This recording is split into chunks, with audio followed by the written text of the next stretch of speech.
எல்லாருக்கும் காலை வணக்கம். இப்போ நம்ம யாரை பார்க்க போகிறோம்னா நடராஜன் சார். அவர் தொண்டாமுத்தூர் பிளாக்ல புதுமையான விவசாயம், அதாவது இன்னோவேட்டிவ் ஃபார்மிங் பண்ணிட்டு இருக்காரு.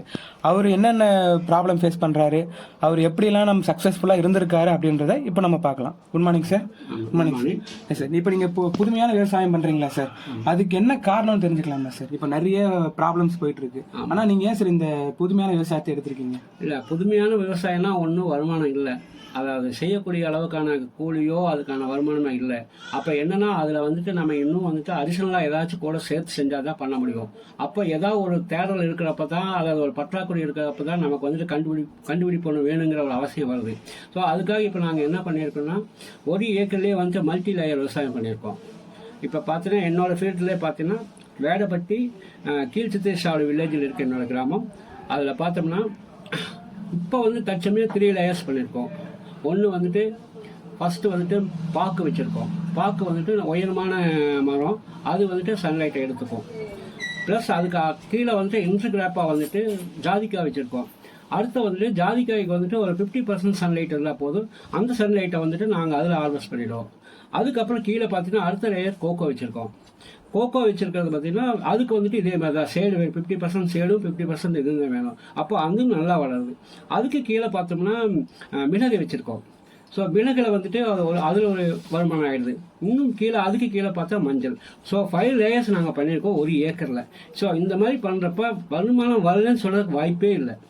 அப்போ ஒன்றில் நமக்கு விலை வீழ்ச்சி இருந்தாலோ அல்லது இயற்கை சீற்றத்தால் போயிட்டா கூட நமக்கு மொத்தம் 5 லேயர் இருக்கு. கட்டாயமாக விவசாயம் ஜெயிக்க முடியும். இந்த மாதிரி பண்ணால் தான் எல்லா விவசாயமே பிழைக்க முடியும். ஒரே ஒரு விவசாயத்தை மட்டும் நம்பி இருந்தால் அந்த விவசாயி கடன் பட்டு தான் நஷ்டத்தில் தான் முடியும். அதனால எல்லாருமே முடிஞ்ச வரைக்கும் அடிஷ்னல் 5 லேயர்ஸ் இல்லைனாலும் 3 லேயர்ஸோ 2 லேயர்ஸோ போய் ஒன்றில் இல்லைனாலும் ஒன்றில் பண்ணணும். இந்த மாதிரி பண்ணால் மட்டும்தான் இது விவசாயம் சாத்தியம். Okay sir. இப்போ நீங்கள் நார்மலாக விவசாயம் பண்ணியிருந்தீங்களா சார் முன்னாடி 10 வருஷம் முன்னாடி? அதுக்கும் இதுக்கும் என்னங்க சார் டிஃப்ரெண்ட்? அதை விட இது உங்களுக்கு ஈஸியாக இருக்குங்களா, இல்லை நீங்கள் நிறைய ப்ராப்ளம்ஸ் ஃபேஸ் பண்ணிட்டு இருக்கீங்களா? இல்லை, இதுக்கு முன்னால் 10 வருஷத்துக்கு முன்னால் பண்ணிட்டு இருந்தோம்னா அப்போ ஃபுல்லாகவே கெமிக்கல் ஃபர்டிலைசர் யூஸ் பண்ணிட்டு இருந்தோம். கெமிக்கல் ஃபர்டிலைசர் காஸ்ட் வைஸ் ரொம்ப கூட. அப்போ ரெண்டாவது பார்த்தீங்கன்னா களை எக்கச்சக்கமாக வருது. இந்த ரெண்டையும் அவாய்ட் பண்ணால் என்ன பண்ணணும்னு தெரியாமல் தான் முடிச்சுட்டோம். வர வருமானம் அதுலேயே 60 to 70% போயிடுது. அப்படிங்கிற பட்சத்தில் என்ன பண்ணுறதுன்னு தெரியாத அப்போ தான் எங்களுக்கு இந்த இயற்கை விவசாயத்தை பற்றின ஒரு உணர்வே வந்தது. அதுக்கு இயற்கை வேளாண் விஞ்ஞானி சுபாஷ் பாலேக்கரோட ஒரு சந்திக்கக்கூடிய ஒரு வாய்ப்பு கிடைச்சது. அவர் கூட ஒரு 10 days நாங்கள் பயணம் பண்ணியிருக்கோம். அவர் நேரடியாக ஒரு 15 ஃபீல்டு எங்களுக்கு காட்டினாரு. இன்ஆர்கானிக் ஃபீல்டும் காட்டி ஆர்கானிக் ஃபீல்டும் காட்டி எதில் இருக்குது அப்படின்னு சொல்லி கொடுத்தாரு. அவரோட அட்வைஸ் நிறைய உபயோகமாக இருந்துச்சு.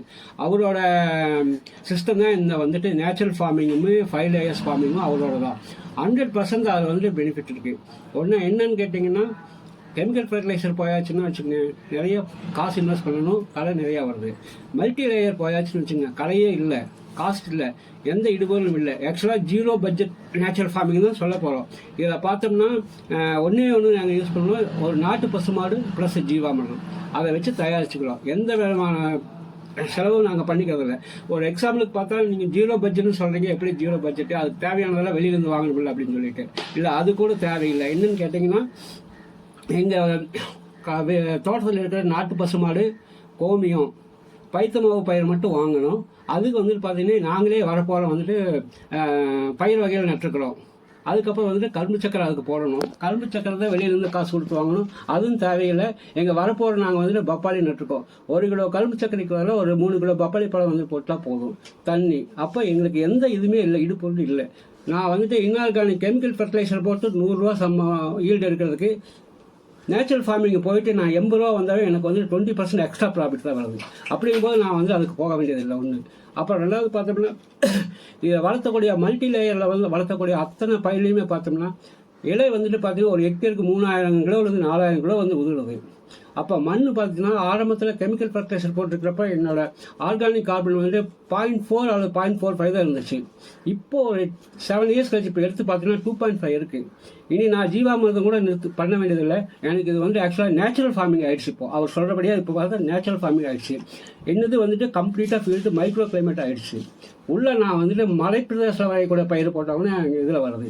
இப்போ என்னோடய ஃபீல்டில் பார்த்தீங்கன்னா அவைகோடலேருந்து லிச்சியிலேருந்து எல்லா பயிரும் மலை பயிருமே உள்ள நான் வளர்த்திட்டு இருக்கேன். நல்லா வந்திருக்கு, யார் வேணால் பார்க்கலாம். அந்த அளவுக்கு கண்டிஷன் இருக்குது. Super sir, super sir. இப்போ நீங்கள் இந்த அளவுக்கு சொல்கிறீங்களா சார், இவ்வளோ சக்ஸஸ்ஃபுல்லாக இருந்திருக்கீங்க.